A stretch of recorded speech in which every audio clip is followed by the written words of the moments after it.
Brachot d'Aflametet Amoudbet. Bonjour.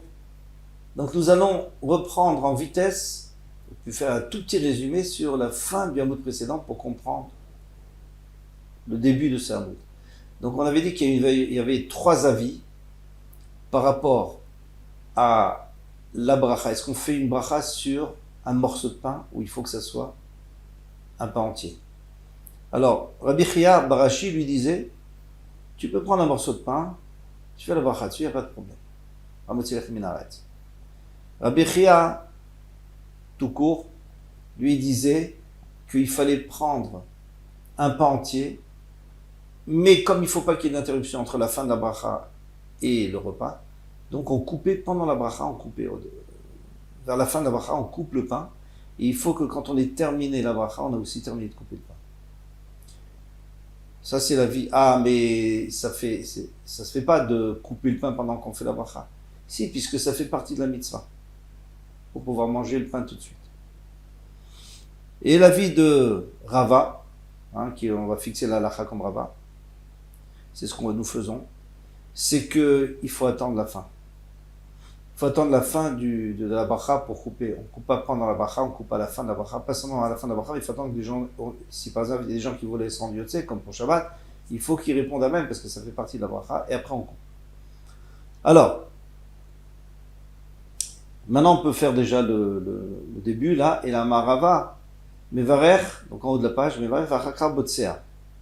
D'abord il fait la bracha, et puis après il coupe comme on a vu. Nerdé avde kirabechia. Les Nerdé, les gens de Nerdé, ils faisaient comme Rabbi Chia, c'est-à-dire ils coupaient pendant la bracha. Les Rabbanan avaient Kirava. Et les Rabbanan, ils faisaient comme Rava et coupaient après la bracha. Ravina dit, Amrali M. Ma mère m'a dit, parce qu'il était orphelin. Donc il ne connaissait pas les minagim de son père, qui était un grand chacham. Donc sa mère, elle lui rappelait tout ce qu'il avait fait le père. Elle lui enseignait tout ce que son père avait fait. Alors qu'est-ce qu'elle lui a dit sa mère? Avour avid Rabbi Chia. Ton père faisait comme Rabbi Chia. Donc pendant la bracha. Mais, Rabbi Chia bracha imapat lui dit qu'on doit terminer la bracha et en même temps le pain il soit coupé. Et les Rabbanan faisaient comme Rava, et la halakha va comme Rava. D'abord il fait la bracha et puis après il coupe. C'est ce qu'on fait aujourd'hui. Alors en semaine, on va quand même préparer déjà. Donc on va couper une partie de la tranche avant la bracha pour gagner du temps après, pour ne pas faire trop grosse interruption, mais il faut couper une minorité, pas la majorité, parce qu'il faut pas il faut même pouvoir tenir la tranche et que le pain ne tombe pas, c'est-à-dire il doit encore être très bien attaché. Donc en fait, c'est même pas une minorité, c'est un petit morceau qu'on coupe juste pour préparer le terrain. En semaine, Shabbat, on ne peut pas faire ça, puisque Shabbat, il faut faire sur 2 pains entiers. Donc Shabbat, on fera après.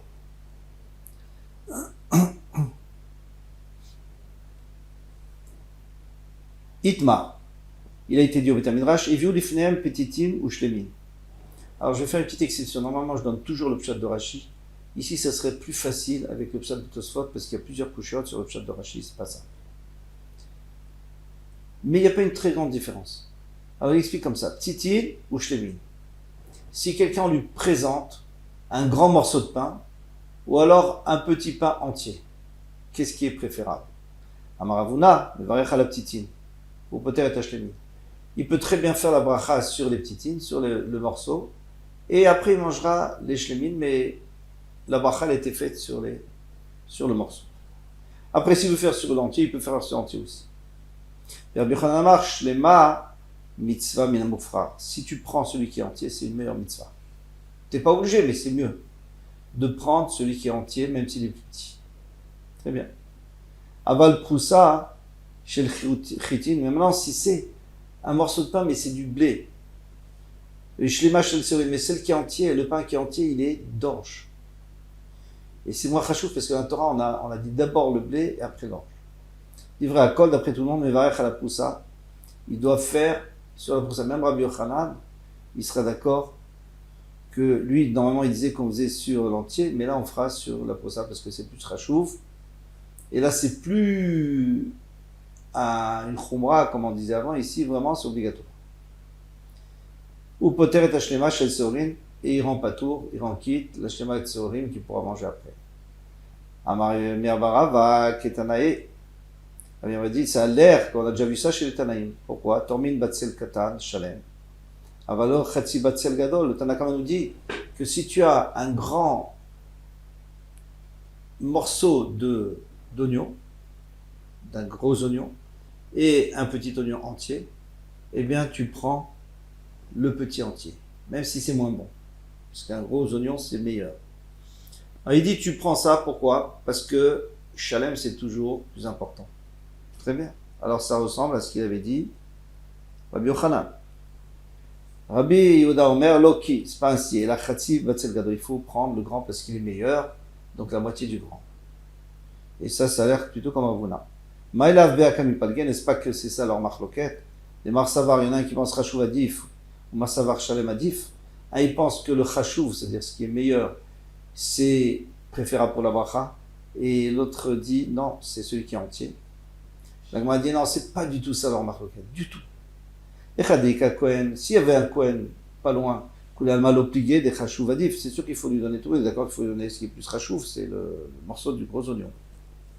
Qui plié, des Kohen, ici on parle dans le cas, il n'y a pas de Kohen. Et alors à ce moment-là, Detnan, on va voir il y a une Mishnah qui dit comme chez Eshkan Kohen, chaque fois qu'il y a un Kohen, Torem, Mina Yafé. Dans ce cas-là, on prend du plus beau, du meilleur. Comme chez un Kohen, Torem Mina Mitkayem. Maintenant, s'il n'y a pas de Kohen, alors on pourra prendre de ce qui est Mitkayem, de ce qui pourra durer plus longtemps. Donc celui qui est entier, il se conservera plus longtemps jusqu'à ce qu'on trouve un Kohen. Rabbi Omer, en Torem et la Mina Yafé. Mais Rabbi Yehuda lui dit qu'on prend seulement du Yafé. Même s'il n'y a pas de Kohen, on prend toujours le plus beau, même si c'est pas entier, même si ça ne va pas se conserver autant de temps. Donc c'est ça leur marloquette. C'est dans ce cas-là qu'il y a une marloquette entre le Tanakama qui dit qu'il vaut mieux prendre un entier pour que ça se conserve plus longtemps, et le Rabbi Yehuda qui dit non, on prend celui qui est meilleur et plus beau, même s'il n'est pas entier. Celui qui a Yirat Shamaim, celui qui a la crainte du ciel, il a qu'à faire les deux en même temps. C'est extraordinaire, on n'avait pas pensé à cette idée. Omanou, et qui était celui-là? Mar ben de Ravashi, Mar, le fils de Ravashi, Mar ben de Ravina, pardon. Et Mar ben de Ravina, parce que notre maître, qui était le fils de Ravina, manière Proussa Betoch Hashlema, il mettait un morceau dans le gros, c'est-à-dire il mettait pas dedans, parce que s'il mettait dedans, il aurait été obligé d'ouvrir le pain entier. C'est-à-dire il mettait le pain entier dessus et le pain coupé en dessous. Comme ça, il avait un gros morceau de pain coupé, il le mettait en dessous, et le petit pain entier, il le mettait dessus. Et comme ça, il faisait les deux, il était yotzé d'après tout le monde. Ou botsea, et il coupait. Il faisait la bracha, il coupait le pain. Tanakamede Rav Nachman Bar Yitzchak, il y avait un Tana qui était devant, c'est-à-dire un élève qui était devant Rav Nachman Bar Yitzchak. Maniach Apoussa Betor Ashlema ou Botsea. Et il a dit ça devant Rav Nachman Bar Yitzchak, il a dit, il mettra la poussa en dessous, donc le morceau en dessous de celui qui est entier, ou Botsea, ou Mvarer, et donc il fait le bracha et il coupe. Amarle, Mashimcha, alors il lui a demandé à Rav Nachman Bar Yitzchak, il a dit, comment tu t'appelles? Amarle, Salman. Et il y en a qui disent Shalman, il y a deux guersot. Amarle, il a dit, Shalom ata, tu amènes la paix. Ve shlema mishnatecha, et ton enseignement il est entier, il est parfait. Pourquoi chez Samta Shalom ben à Talmidim? Tu as mis le Shalom entre les Talmidim, qu'il y en a qui disaient qu'il faut prendre le morceau, il y en a qui disaient qu'il faut prendre l'entier. Toi tu prends les deux en même temps et tu fais les deux mitzvot en même temps. Amara Fapa Akol Modim Bepessar, chez manière Poussa Betor Shlema ou Botsea. Mais à Pessar, c'est sûr, il n'y a pas de choix, on est obligé de faire ça. À Pessar, on prend la matzah entière, et en dessous, on prend la matzah coupée qu'on avait coupée dans Yachatz, on avait gardé pour la Fikoman, et on fait la bracha dessus. On maïtama qui a raison, les chémonictifs. Parce que tout le but, c'est de montrer, un des buts, c'est de montrer que les ministres, ils étaient dans la misère, les chem oni. Le pauvre, il a pas de pain entier. S'il en a, il le coupe et il garde pour le lendemain. Et s'il a mangé la moitié hier, donc aujourd'hui, il lui reste que la moitié. Donc j'avais pas la moitié. On fait la même chose à Pessah, et c'est pour ça qu'on a ce morceau de pain. Et d'ailleurs, on appelle ça matzah. On va tout de suite expliquer. Amara Biava. Voilà. Alors, qu'est-ce qu'on fait maintenant? On fait la bracha sur ces deux-là, sur le entier et sur la moitié.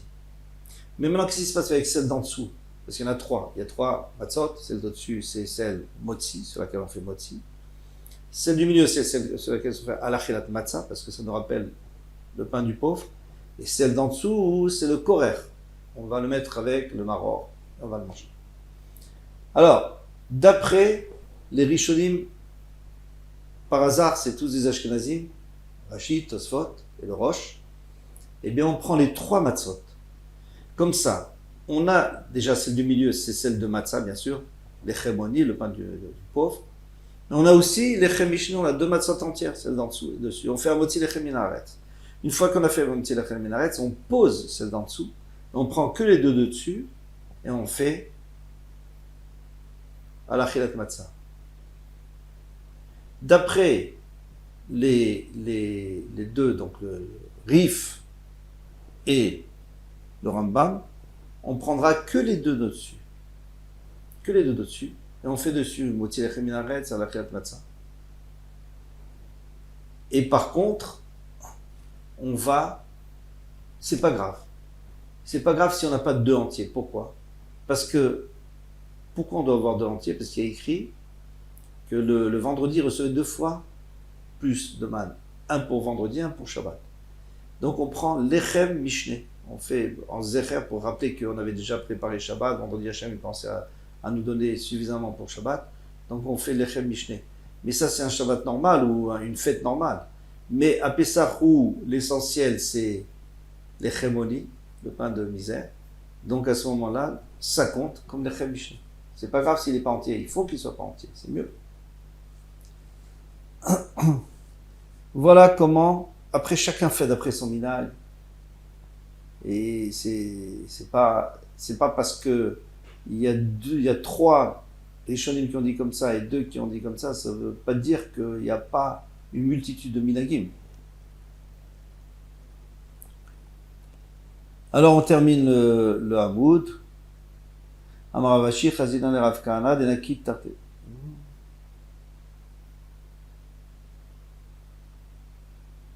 Amar Abba ou Shabbat Chayav Adam Niftsora al Shte Kikarot. Shabbat, il faut avoir 2 pains entiers. Maïtama lechem mishne ktika. Amar Ravashi Chazina le Rav Kahana Jiv Rav Kahana Denakit Tarte. Il a pris 2 pains ou Batsa Chadam. Il en a coupé qu'un. Rabbi Zera avait Batsa Kula Shiruta. Il a coupé un gros morceau de pain pour tout le repas. Pour lui, et après il a donné aux autres. Amar le Ravina le Ravashi Ravina dit Ravashi va Kamitraze Kerav Ta'anuta. Il a l'air d'un glouton s'il prend un gros morceau comme ça. Amarli lui a dit Kevan dechol yumaloka vidachi, puisque jamais il fait comme ça en semaine. Vaidna kavidli. Et maintenant il le fait. Lomitraze Kerav Ta'anuta. Il n'a pas l'air d'un glouton. Pourquoi il faisait ça? Pour montrer l'importance du Shabbat. L'importance du repas de Shabbat, qu'il allait manger un gros morceau de pain pour Shabbat, le repas de Shabbat. Ravami et Ravasi qui avaient Mitrameli ou Rifta. Ravami et Ravasi, quand ils avaient du pain qui s'est présenté à eux, des Hérouva. Donc c'était un pain qui avait servi pour le Hérouv. Alors on prend dans une cour où il y a plusieurs personnes qui habitent, pour pouvoir porter, il faut prendre un repas en commun. On le met dans une des maisons, en tous les cas, ce pain-là, du Hérouv. Alors une fois on le mettait dans une maison, une fois dans l'autre. Et parfois ça arrivait dans la maison de Ravami et Ravasi. Donc qu'est-ce qu'ils faisaient eux?